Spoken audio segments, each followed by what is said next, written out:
Friends, செம்ம டேஸ்டியான restaurant style chicken fried rice recipe தான் பார்க்க போகிறோம். ஒரு பவுலில் குட்டி குட்டி போன்லெஸ் சிக்கன் பீசஸ் எடுத்திருக்கேன்.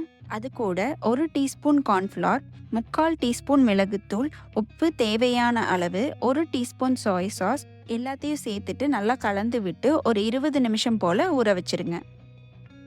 1/2 கப் பாஸ்மதி அரிசியை நல்லா கழுவிட்டு மூழ்கிற அளவு தண்ணி ஊற்றி அதையும் 20 நிமிஷம் ஊற வச்சிருங்க.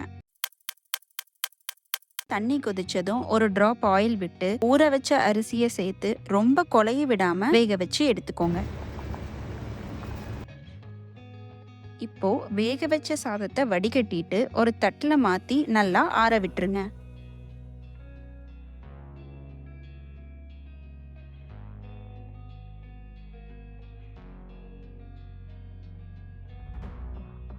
கடாயில் எண்ணெய் சூடானதும் ஊற வச்ச சிக்கனை சேர்த்து நல்லா பொன்னிறமாக ஃப்ரை பண்ணிட்டு ஒரு தட்டில் மாற்றி வச்சிருங்க.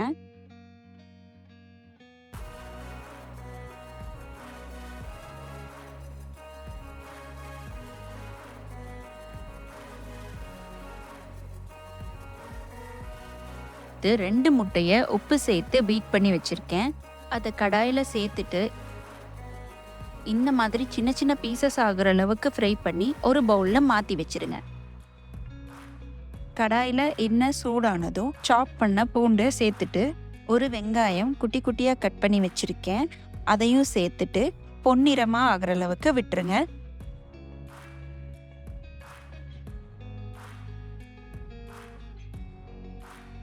இப்போது கட் பண்ணி வச்சுருக்க வெஜிடபிள்ஸை உள்ளே சேர்த்துக்கிறேன். இங்கே நான் கேரட் பீன்ஸ் போட்டிருக்கேன்.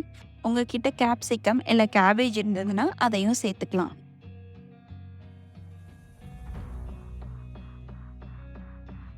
ஒரு டீஸ்பூன் சில்லி சாஸ்,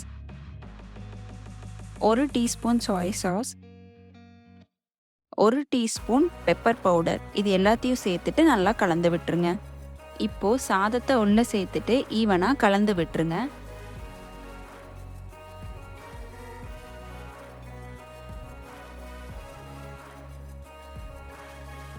பெப்பர் கொஞ்சம் பத்தாத மாதிரி தெரிஞ்சது, அதனால் மறுபடியும் ஒரு 1/2 ஸ்பூன் போட்டுக்கிறேன். உப்பு தேவையான அளவு சேர்த்துட்டு நல்லா கலந்து விட்டுருங்க. இப்போது முட்டையையும் சிக்கனையும் உள்ளே சேர்த்துக்கிறேன். இந்த ஸ்டேஜில் நீங்கள் ஸ்டவ்வை ஆஃப் பண்ணிடலாம். எல்லாத்தையும் ஒரு வாட்டி நல்லா கலந்து விட்டுருங்க. சிக்கன் ஃப்ரைட் ரைஸ் ரெடி ஆயிடுச்சு. இப்போது அதை ஒரு பவுலில் போட்டு ஸ்ப்ரிங் ஆனியன்ஸ் சாப் பண்ணி சேர்த்துக்கோங்க. அது இல்லைன்னா என்ன மாதிரி கொத்தமல்லி இலையை வச்சு கூட சமாளிச்சுக்கலாம். தேங்க்ஸ் ஃபார் வாட்சிங். இந்த வீடியோ உங்களுக்கு பிடிச்சதுன்னா லைக் பண்ணுங்கள். இன்னும் இது மாதிரி நிறைய ரெசிபீஸ் பார்க்குறதுக்கு என்னோட சேனலை மறக்காமல் சப்ஸ்கிரைப் பண்ணிக்கோங்க.